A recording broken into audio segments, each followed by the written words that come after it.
hanging out, hunting down the mice that obviously are probably around a big park like that. Maybe. I don't know. Let's talk about this cat right here. He's got nothing to do. He's got no gig until the NFL season starts. Tony Romo. So he's working out with the Mavericks. Why wouldn't he be? Wasn't it Caron Butler said he thought that Romo could play in the NBA? I don't know. You got a high five from JJ and all right. It is first season from Eastern Illinois. Welcome to Dallas, number 9, Tony Romo.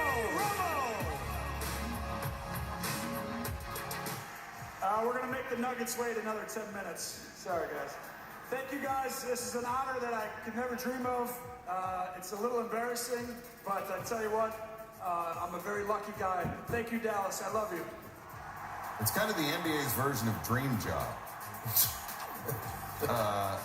Mark Cuban, he's all into it. We'll hear from him in a bit. So how did Romo play? Well, look at it. Oh, come on. Look at Romo. Come on. Oh, take that with you. Jerry Jones is digging Romo right there. Hey, we may have broken up. Look at Romo. Oh, again.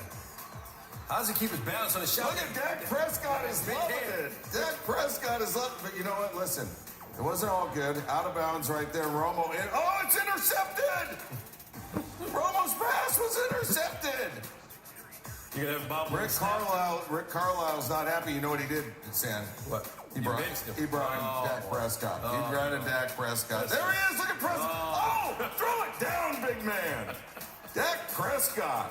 This is so getting up and putting it down. Jason Garrett is, look at that's his guy. Romo? Oh, yeah, him.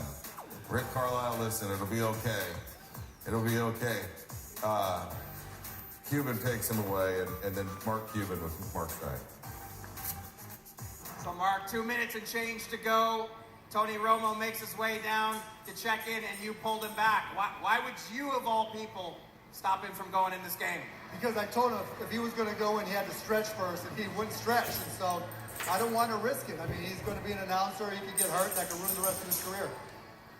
How did this all come about? Whose idea was this to put Tony Romo in a Mavericks uniform? Tony and Dirk are really good friends. I've gotten to be friends with him. He came to our 30K dinner we had for Dirk, and I told him if we didn't make the playoffs, we'd try to get him a 10-day. I thought we were going to make the playoffs, but it turned out the way it did, and so I kept my word. And knowing you as I do, you really wanted to sign him for real, right? Yeah, but, the powers that be decided otherwise. How hard did you lobby for that, to actually sign him to a contract? I asked him what the fine would be. But with any contract, the league has to approve it, and it wasn't going to happen. What was the conversation like with Jerry Jones to let, I know you let him know that this was all going to be going on? Yeah, it was quick and easy. Jerry was all for it. I just wanted to be respectful and just let him know what was going on so we didn't get blindsided.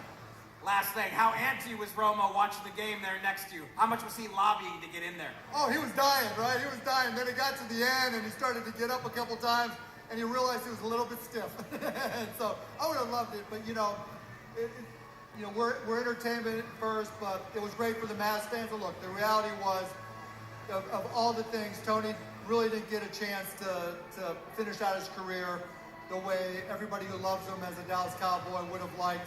He didn't get a chance to leave the field the way he would have liked. And because we're friends, because he and Dirk are so close, this is really a chance to show tribute. We've done it with Madonna, Aikman, Pudge, people who are icons in Dallas. And so the opportunity really to just let him just soak it all in. He didn't get that chance, and that was wrong. So we wanted to give him that opportunity. Thanks for the time. Anytime, Steiny. Back to you guys. All right, let's bring in Todd Archer. And Todd, why is Tony Romo considered an icon in Dallas? In Mark Cuban's eyes. Here's a guy who's played 14. He's played 14 years for the Cowboys. There's only 3 other players that have played that long in franchise history.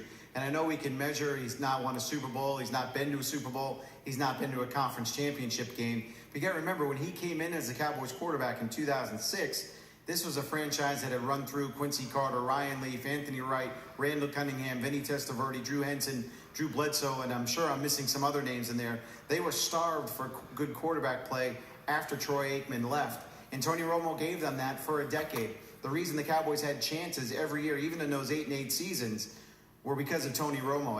Obviously it didn't happen for him, and he mentioned that today, that he'll have to live with that. But I think the fans saw a guy who played hard, played hurt, and was available to the team as much as he could be available, and played well a lot of the times. What's it like to be a football guy covering a football player dressed up like a basketball player?